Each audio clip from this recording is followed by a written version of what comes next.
Hey y'all, this is Darryl at hudsonscustommachining.com. I posted a video yesterday about these Emerson oscillator wheels.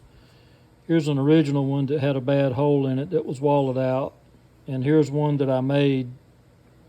I reproduced it, and so we're going to go back with this one. But I just wanted to point out something about the original wheel.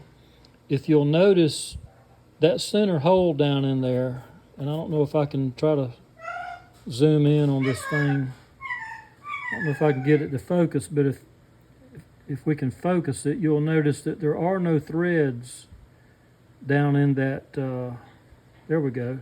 See, there's no threads down in that center hole right there. So there's no way that this fan can operate in a position other than to oscillate. As you know, when this wheel is spinning, the further away from the center of the hole this arm is connected, the wider the arc of oscillation will be.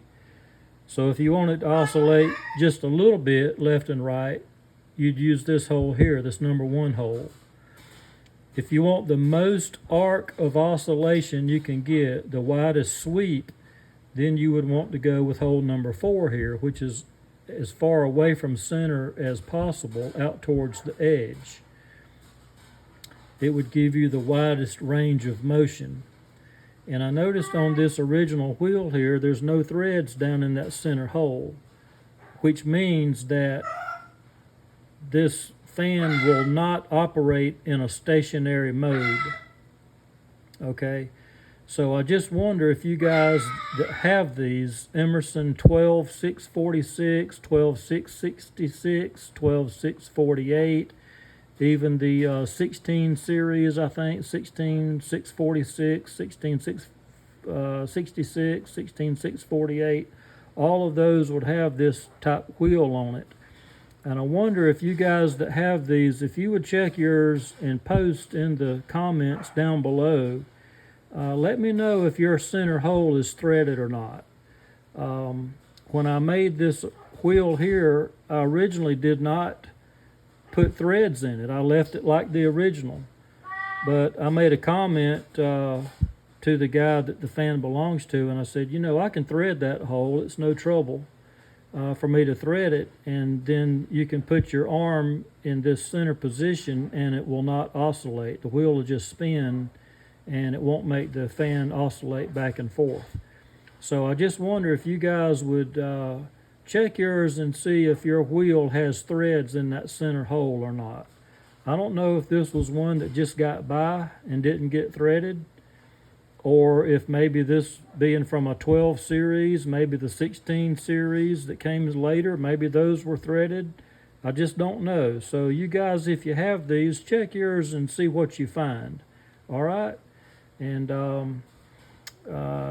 probably can't do this with one hand while holding the the camera too. But I've got this is the shoulder screw that goes in this linkage here, and of course this threads into here. I didn't have the shoulder screw yesterday when I did the video, so I couldn't show it put together, but now I've got it here, and I'll go ahead and thread this in and show you how this linkage works. It's got to be a shoulder screw here because you want this link to be able to swivel back and forth. If this was just a regular screw holding this linkage on here, then it would bind this link and the wheel wouldn't be able to spin. It wouldn't be able, it would lock it down tight. So you've got to have a shoulder screw right here in order for this to function right. I've seen guys, they call me up and they say, my fan's all bound up, it won't oscillate. And this shoulder right here, see if we can get a close-up and get it to focus. This shoulder right here has to be a little bit longer in length from this face to this face. This length right here has to be just a little bit longer than the arm is thick. because what you want is for this screw to shoulder out on the face of the wheel, so that this can turn. So I'm going to cut the video. My goodness, I'm over 5 minutes, almost 5.5 minutes. Y'all let me know what you find out on this, if you've got one that's threaded or not. Okay? Appreciate y'all. Take care.